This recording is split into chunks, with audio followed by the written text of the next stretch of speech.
So in the last 5-6 months, I've received about 2 or 3 emails from Melinda. So for those of you who don't know Melinda is the owner of the recruitment agency called MMA.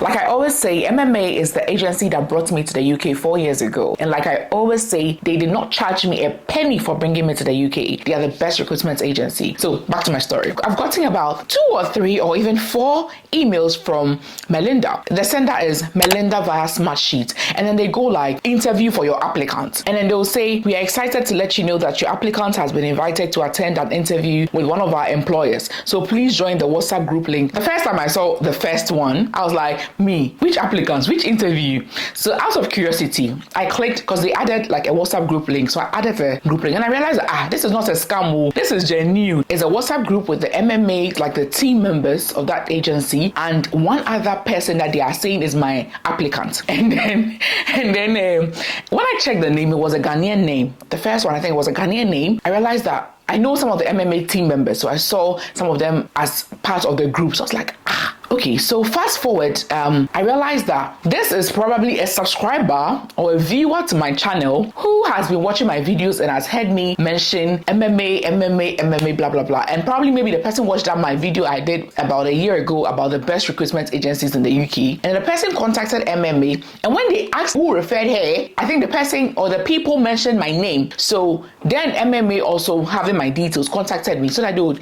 keep me informed about whatever is happening with the person that I referred. So I think about 2 days ago, one of them arrived in the UK, okay? And then she sent me a message. I'll insert a screenshot here that she's arrived in the UK. The other people that MMA sent me the similar email concerning that they are my applicants, that they said I referred them. I don't know any of these people from anywhere. But when I checked their names, one is a Ghanaian, or 2 of them are Ghanaians, and then there's another Nigerian name, I believe, okay? And I know for sure that there are so many people that have contacted MMA like of recent times, and MMA told them that because you are from a red list country, we are sorry, we can't assist you with the process of relocating to the UK. However, you can apply directly. So I'm like, I know that MMA, being a legit company, they are currently not able to assist people from red list countries because of the active ban on international recruitment for countries on the red list. So I was wondering how MMA was able to assist this Ghanaian and this Nigerian and this other person. And these are people that I believe are from red list countries. And the MMA, I know, is not an agency that's going to go against what the WHO is saying. They are definitely going to go by the rules, okay? So how come MMA, being a recruitment agency, a legit big recruitment agency, is still assisting someone from Ghana in 2022? Like recently, like I said, one of them just arrived in the UK a couple of days ago. So I'm saying that how come this person being from Ghana, which is a red list country or on the red list, was able to come through an agency? And that is what I'll be talking about in today's video. How you can legally come to the UK even if you are from a red list country or you trained in a red list country, how you can still come to the UK with a recruitment agency, okay? So if you're interested, stay tuned. Said it before. Hey, stop that. By the way, this video wouldn't have been possible without the sponsor. Today's sponsor is Lemonade Finance. Lemonade Finance is a money transfer app that allows you to send money from the UK and Canada and the US. Yes, now you can send money from the US as well using Lemonade Finance to 10 different African countries, including Ghana, Benin, Rwanda, Tanzania, Nigeria, Senegal, Ivory Coast, Cameroon, Tanzania, Uganda, at 0 fees with no transfer charge, nothing at all. You can send money from the UK, Canada, or US to any of these 10 African countries for free. Their rates are the best so far. Just go and check. With no transfer charges, nothing at all. I'll leave a link in the description. Click on the link and then send your first transfer, okay? Before you initiate the transfer, try and use the code Nanelle so that you can get 10% of the money you're transferring back into your account. So if you send £100, you get £10 back. You send £200, you get £20 back. But it's capped at £50. That is when you use Nanelle, okay? Those in other African countries, take your time, relax, okay? Lemonade Finance is taking over the world. We'll be in the other African countries very, very soon, okay? And when we do, I'll definitely let you know. Thank you so much, Lemonade Finance, for sponsoring today's video. Day in, day out, people discover my channel for the very first time. So there are so many new people here, okay, that do not know what red list is or active ban is or blah, blah, blah. So I'm going to give like a bit of a backstory or a bit of a history, okay, for those that are new to the channel and don't know what red list is and active ban recruitment, blah, blah, blah. So in 2018, when I was doing my process to come to the UK, and those that came before me and those that came shortly after me, coming to the UK as a healthcare professional, as a nurse, was easy peasy. Say it again, easy peasy. It was super easy. At the time, the most difficult thing about the entire process was passing the IELTS. But these days, people pass IELTS, they pass CBT, and they are struggling to get a job. Why? Because these people are from red list countries, and then there are no agencies to assist them with the process. So now it has become extremely difficult. And people have CBT nearing its expiry date, and they still don't have a job offer. These days is tough. Let me tell you what happened. So like I said, 4 years ago when I was doing my process, and those that came way before me and those that came shortly after me, like maybe a year after, it was easy peasy. There were agencies at your beck and call even before you pass your exams. If you watch my second video when I started my channel, I stated that MMA conducted an interview just by the fact that I told them I was a nurse. I had not passed IELTS, I had not written CBT, I had not even booked, but I had a job offer waiting for me. That was how easy it was. Personally, I was registered with about 3 or 4 agencies. I was registered with MMA, with Inventus, another good agency, with HCL Permanent, and with NHS Professionals. I joined all these agencies because they were like chasing us. Okay, my main boyfriend was MMA. Okay, that was my darling. The others were my side chicks, my side niggas. Okay, so just a joke. I came with MMA because they were faster than the other agencies. Okay, there were referral bonuses. If you refer this person, you can get £200. Like at the time, agencies were massively recruiting, and from every country so far as you are qualified. Okay, agencies like IANS were even bringing people to the UK before they passed their IELTS. There were agencies that were traveling to Africa, UK agencies that were traveling to Africa to massively recruit and interview nurses. There's a nurse in my care home that came through the process. An agency in the UK came to their country and conducted massive interview and gave them job offers in their country. At the time, it was easy peasy. Fast forward somewhere in 2020, everything changed. So the WHO saw what was going on. You know, this massive recruitment, bringing people from Africa to the UK to come and work, bringing people from Asia to come and work. And they said that they were not happy with what the UK was doing. So according to the WHO, there are some countries in this world that have pressing, the word they used was, these countries have pressing health and care workforce related challenges. So it was not fair for the UK to pull all the skilled healthcare workers from these countries for its country, the UK. Basically what the WHO was saying was that there are countries that need healthcare personnel themselves. They are actually short themselves. So it's not fair that the UK is pulling skilled healthcare workers from these countries, okay? Their main problem was that it was these agencies that were facilitating the movement of these people from these countries. So they put a ban on active recruitment. What they meant by active recruitment was that if you are from any of these countries that they think have pressing issues with regards to their healthcare workers, if you are from any of these countries, you cannot use an agency to facilitate your process to come to the UK. So the WHO came out with 47 countries and then they were put on something called the red list. Okay, so if your country is on this list, according to the WHO, your country needs more healthcare workers. So if you are from a country on this list, you should not come to the UK through an agency until there's an agreement between the UK government and any of the countries on the red list, and you come to an agreement that you will bring your nurses here or your doctors here. There should not be any recruitment agency pulling people from these countries. Okay, however, you can still apply to a company in the UK directly for a job. You can apply to a hospital directly for a job. You can apply to a care home directly for a job or a nursing home directly for a job, but do not use an agency. If you use an agency, you are going against what the WHO and the government of the UK are saying. They've actually brought out a whole code. They said there's a whole file and it's called the Code of Practice for the International Recruitment of Health and Social Care Personnel in England. It's a huge file. They've listed guiding principles for agencies, for NHS hospitals, for nursing homes in the UK, that if you are recruiting international healthcare workers, follow these rules. Agencies make the process smooth and so easy. So without agencies these days, it's become very, very tough for people from these countries to get jobs. And in another video, I'll go into detail about the actual content of this code of practice or the guiding principles. But today, let me talk about how you can still come to the UK legally, still following this code of practice, but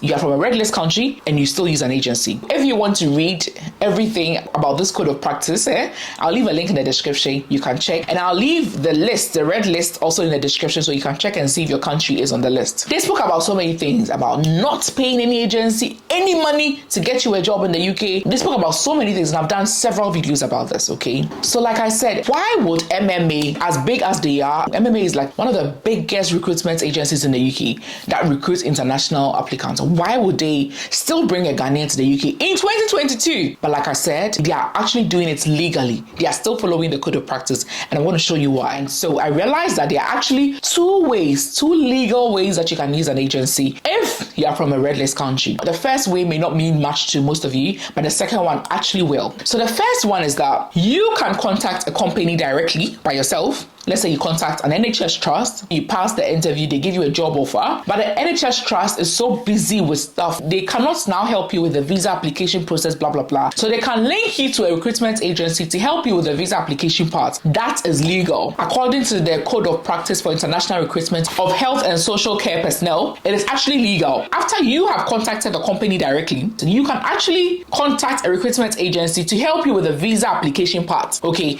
And that is legal. That's the first one. So they actually gave scenarios for us to understand exactly what they mean. So when you check the Code of Practice, okay, there's a scenario called Scenario 12 where they gave this example. And let me read it. They said, a social worker who is also a healthcare worker, resident in Chad, and Chad is a red list country, makes a direct application to a general vacancy advertised by a local authority in the UK and is successfully appointed. The local authority requires the support of an employment agency to facilitate the social worker through the remaining part of the recruitment process. This activity is not in breach of the Code of Practice, as the social worker had already been appointed by the local authority when they approached the agency for support with the remaining parts of the recruitment process. So after you have personally contacted a company, a hospital or a nursing home, and they give you the job, you can actually contact a recruitment agency to help you with the remaining parts of the process, and that is not in breach of the Code of Conduct. So that is the first way that you can use an agency legally. They've stated it here. Even if you are from a red list country, you can use an agency. After making a direct application yourself, you can use an agency for the remaining parts of the process, and that's legal. Now, the second part that most of you might benefit from. Listen carefully. If you are from a red list country, or if you trained in a red list country, there's a way that you can still use an agency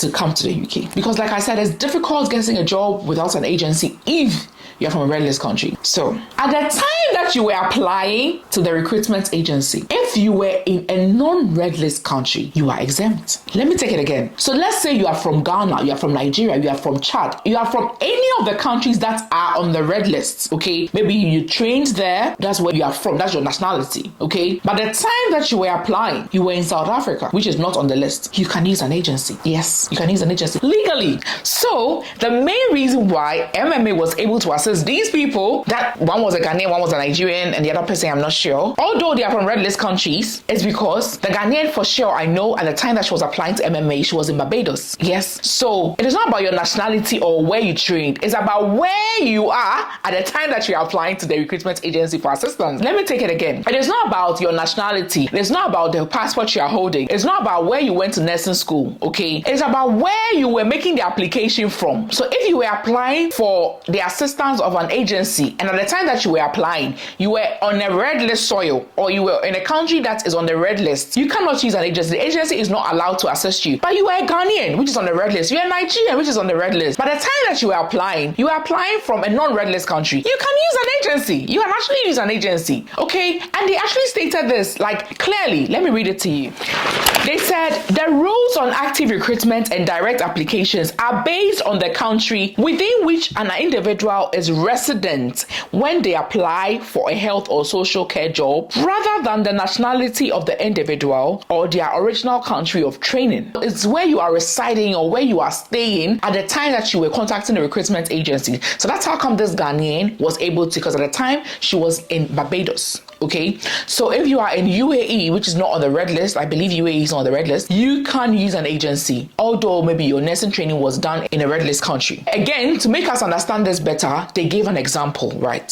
So let me read, and that one is scenario 11. It said, a doctor from Nepal, which is a red list country, is resident in Canada. Having relocated there 5 years ago, an agency advertises in Canada, and the doctor is recruited in the cohort and wishes to come to the UK. This activity is not in breach of the Code of Practice. Ethical recruitment is determined by the country from which the individual is resident in, rather than the nationality of the individual or their original country of training. It's the country that you were residing in at the time that you were making the application to the recruitment agency, and not where you had your training or where you are originally from. What I am not so clear about is that they didn't state how long you should have been staying in that country before you can actually apply. Okay, listen carefully.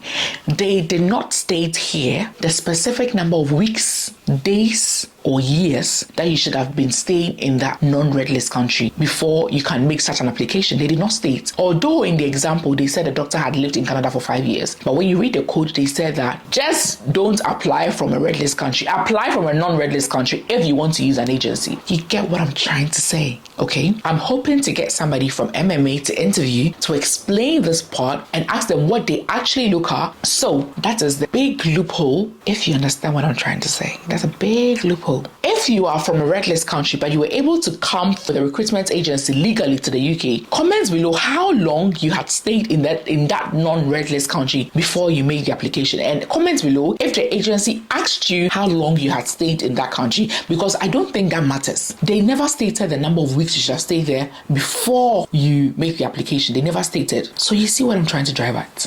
I don't know. I hope I made sense, okay? And if you are from a red list country and came with a recruitment agency legally through what I just described, I really am looking for somebody like you to interview, okay? So comment below and we'll hook up and then I can interview you, okay? To help so many of us, because honestly, applying directly without an agency if you're from a red list country is extremely difficult, okay? And most people are getting their CBT expired.